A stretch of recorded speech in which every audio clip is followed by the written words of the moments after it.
नमस्कार, मी सविता's किचनमध्ये तुम्हा सर्वांचं खूप खूप खूप मनापासून स्वागत। आज आपण साबुदाण्याचे खमंग आणि खुसखुशीत थालीपीठ बनवणार आहोत। तर त्यासाठी मी इथे 1 वाटी साबुदाणे 2 ते 3 वेळा धुवून घेतले। धुतल्यानंतर हे साबुदाणे बुडतील इतपत पाणी टाकून 6 ते 7 तास पाण्यामध्ये भिजत ठेवले होते आणि हे पहा साबुदाणे आपले छानपैकी भिजलेले आहेत।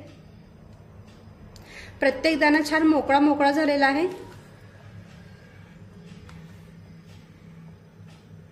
आणि हे पहा बोटाने याला दाबल्यानंतर हा अगदी चटकन बारीक होतोय।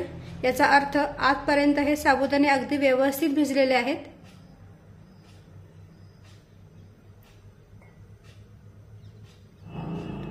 आता थालीपीठामध्ये टाकण्यासाठी आपण मिरचीचं वाटण तयार करून घेऊ।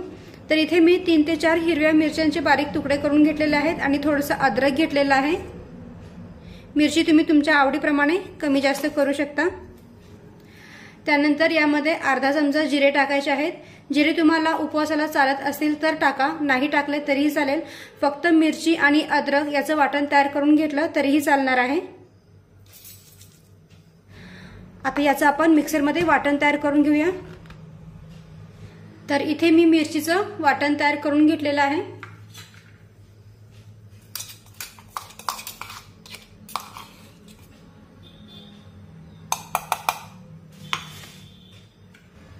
आता हे साबुदाणे घेऊया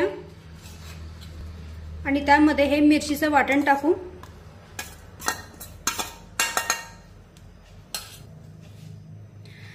त्यानंतर एक शिजलेला बटाटा यामध्ये आपल्याला किसून टाकायचा आहे। हाताने जरी याला बारीक करून टाकलं तरीही चालेल।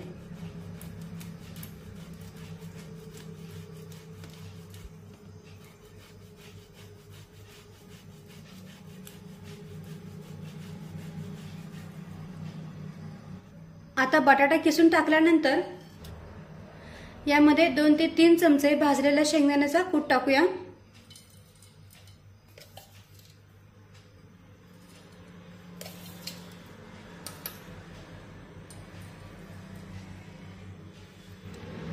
त्यानंतर अर्धा चमचा लाल मिरची पावडर टाकूया।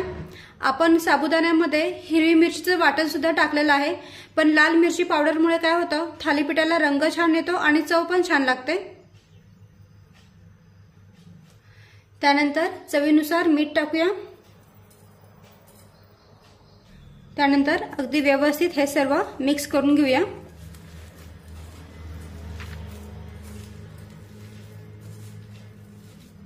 मी याला असं हलक्या हाताने दाबून मिक्स करून घेते, म्हणजे मग थालीपीठ अगदी व्यवस्थित थापलं जाईल।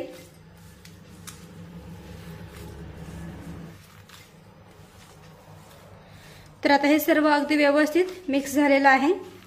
आता याला आणखीन छान बाइंडिंग येण्यासाठी 2 ते 3 चमचे पाणी टाकूया। एकदम पाणी टाकायचं नाही, असं एक चमचा यामध्ये पाणी टाकत जायचंय। जसं आपल्याला बाइंडिंग अगदी व्यवस्थित वाटेल त्याप्रमाणे यामध्ये पाणी ऍड करत जायचंय आपल्याला। तर साधारण मी इथे फक्त 2 ते 3 चमचेच पाणी यामध्ये घेतलेलं आहे।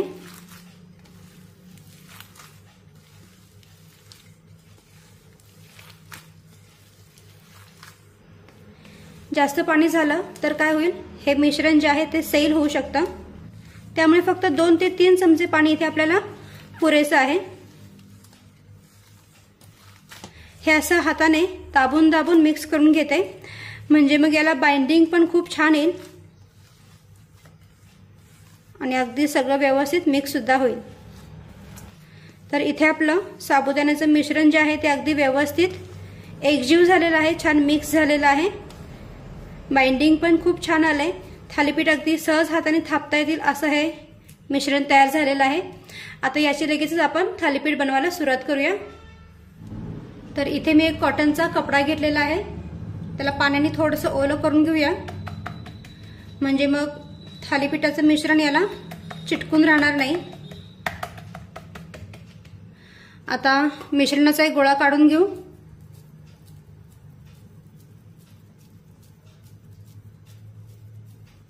त्याला असं हाताने व्यवस्थित गोल आकार देऊन घेऊया लाडूप्रमाणे आणि या पोलपाटावर ठेवून ओलसर हाताने याला थापून घेऊ।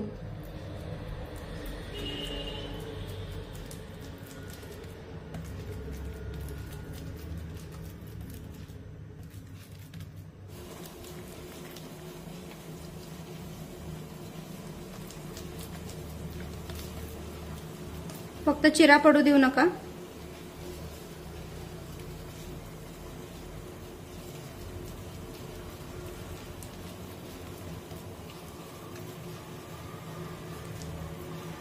तुम्हाला जसं पातळ किंवा जाड थालीपीठ पाहिजे त्याप्रमाणे या मिश्रणाचा गोळा काढून घ्यायचा आहे।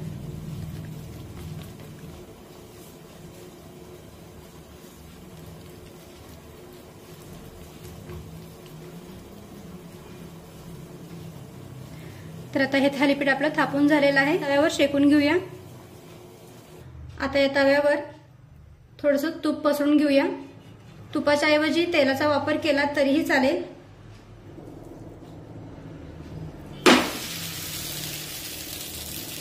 मस्त। आता थालीपीठ तव्यावर टाकल्यानंतर गॅसची फ्लेम मध्यम ठेवायची आणि थालीपीठावर झाकण ठेवायचंय आणि मध्यम आचेवर हे थालीपीठ 3 ते 4 मिनिटे भाजून घेऊया। तर आता 3 ते 4 मिनिटे झालेली आहेत। थालीपीठावरचं आपण झाकण काढूया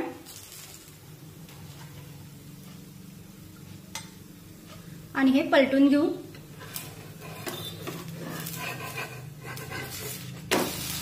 मस्त। तुम्ही पाहू शकता छान खरपूस रंगावर हे भाजलेलं आहे। आता वरून पुन्हा थोडंसं तूप किंवा तेल सोडूया। मी इथे तुपाचा वापर करते, तुम्ही तेल वापरलं तरीही चालेल। आता थालीपीठाची खालची बाजू सुद्धा अगदी व्यवस्थित अशाच पद्धतीने भाजून घेऊया। तर आता 2 ते 3 मिनिटे झालेले आहेत। हे थालीपीठ आपण पलटून घेऊया। मस्त। ही बाजू सुद्धा अगदी छानपैकी भाजलेली आहे। असं उलटपुलट करूनच दोन्ही बाजूने हे थालीपीठ आपल्याला छानपैकी भाजून घ्यायचंय।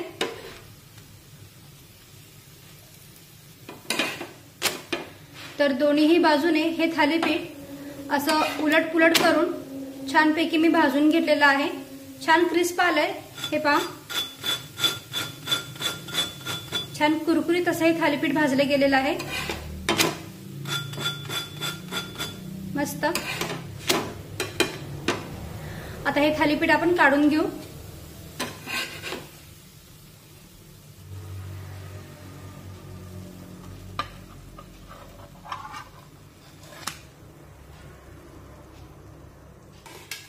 आता अशाच पद्धतीने मी आणखीन एक थालीपीठ तुम्हाला बनवून दाखवते। तर आता पुन्हा एकदा या कपड्यावर मी पाणी शिंपडून थोडंसं ओलसर करून घेतलेलं आहे। आता पाण्यामध्ये हात बुडवून मिश्रणाचा एक गोळा काढून घेऊ।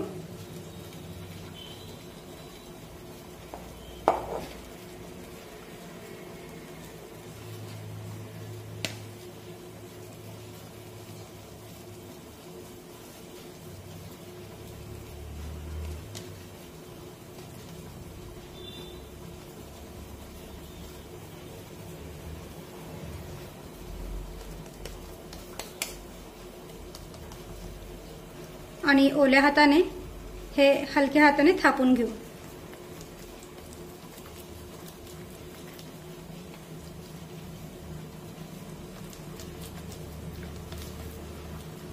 फक्त चिरा पडू देऊ नका।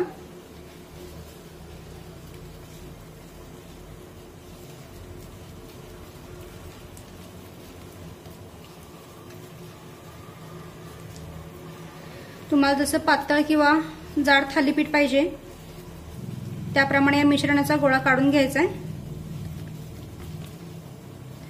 तर आता हे थालीपीठ आपलं थापून झालेलं आहे। हे सुद्धा आपण तव्यावर शेकून घेऊया। तव्यावर थोडंसं तूप पसरून घेऊ आणि हे थालीपीठ अलगद तव्यावर सोडून घेऊ।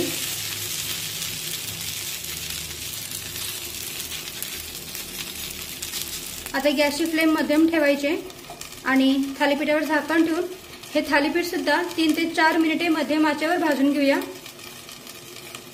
तर दोन्हीही बाजूने हे थालीपीठ मी उलटपुलट करून छानपैकी भाजून घेतलेलं आहे आणि तुम्ही पाहू शकता या थालीपीठाला सुद्धा खूप सुंदर रंग आलेला आहे। दोन्हीही बाजूने छानपैकी हे शेकलेलं आहे आणि हे सुद्धा खूप छान असं क्रिस्पी झालेलं आहे। हे पहा,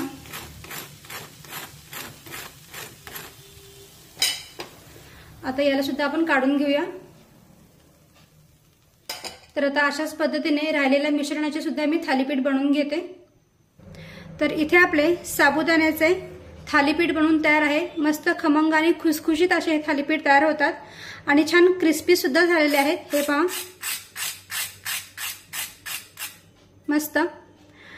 तर हे थालीपीठ तुम्ही दह्यासोबत किंवा मग उपवासाच्या चटणीसोबत खाऊ शकता, खूप मस्त लागतात। तर नक्की करून पहा। व्हिडिओ आवडला असेल तर व्हिडिओला प्लीज लाईक करा, शेअर करा आणि सबस्क्राईब करायला विसरू नका। थँक्यू।